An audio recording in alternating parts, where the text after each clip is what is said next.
If you're at the stage of passing PLAB or getting your GMC registration, that's a huge step in your career. Now, I know most people start asking me around this stage, okay, but what visa do I actually need? And how does it work if I want to bring my family? It can feel complicated when you're looking things up online, but let's break it down simply.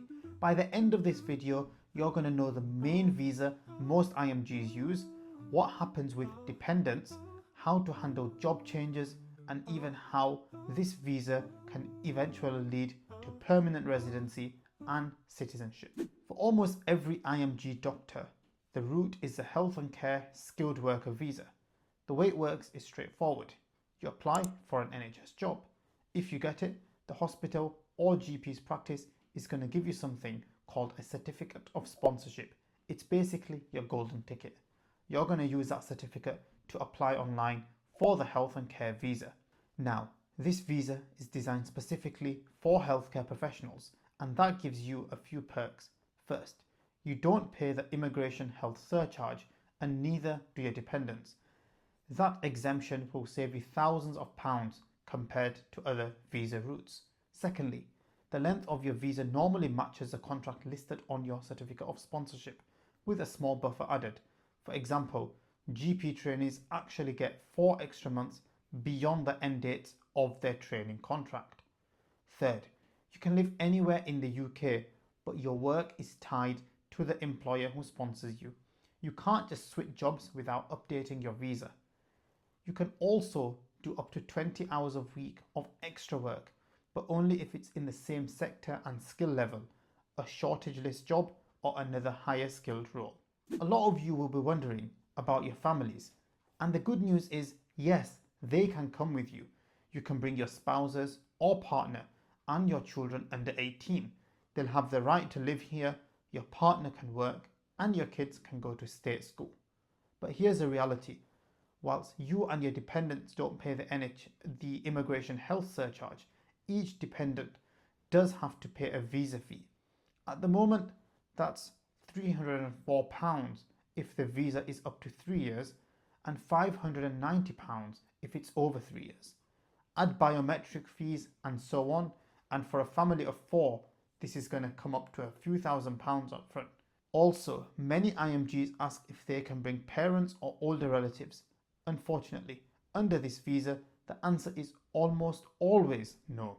And one more thing, from July 2025, new rules mean some medium-skilled health and care workers can no longer bring dependents.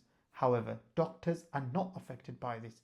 You're in the higher skill category, so you can still bring your immediate family. Here's the one thing people often trip up on. If you move jobs, say from a trust grade post into specialty training or from one NHS trust to another, you can't just show up and start working on your old visa. You need a new certificate of sponsorship and a visa update. You must not start the new role until your new visa is approved. But if you apply before your current visa expires, you can carry on in your existing post whilst you wait for the decision.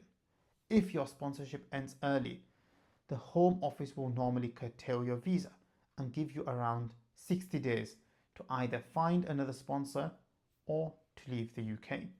The good news is the whole process is routine. Most IMGs will go through it, HR will guide you, and as long as you plan ahead, it's really straightforward. Applying for healthcare jobs can feel endless.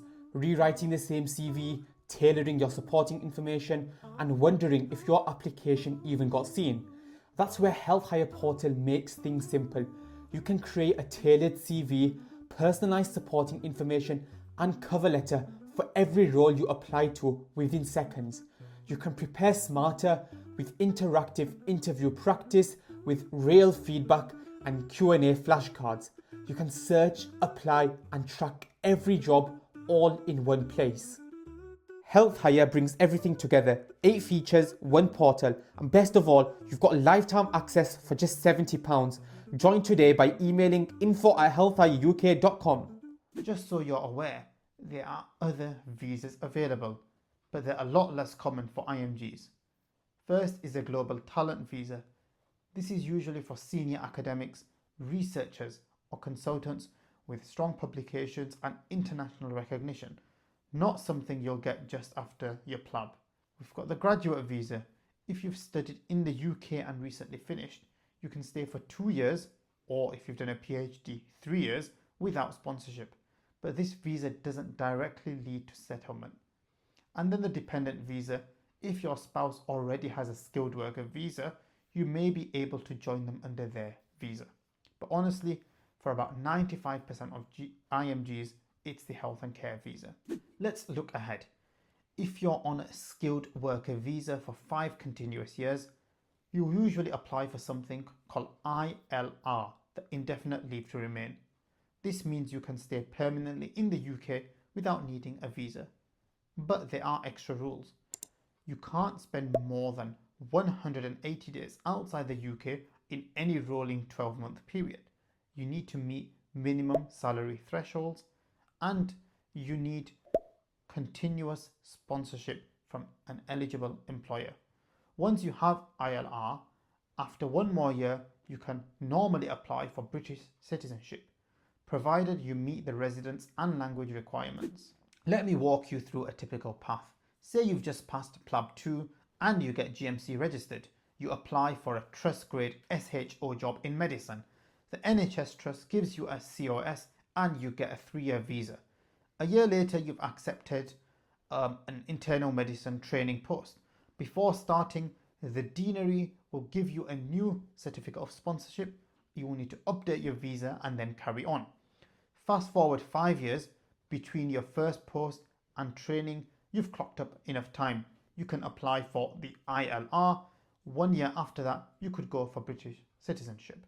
That's how most IMGs make the UK their long-term home. Just to recap, the health and care skilled worker visa is the standard IMG route.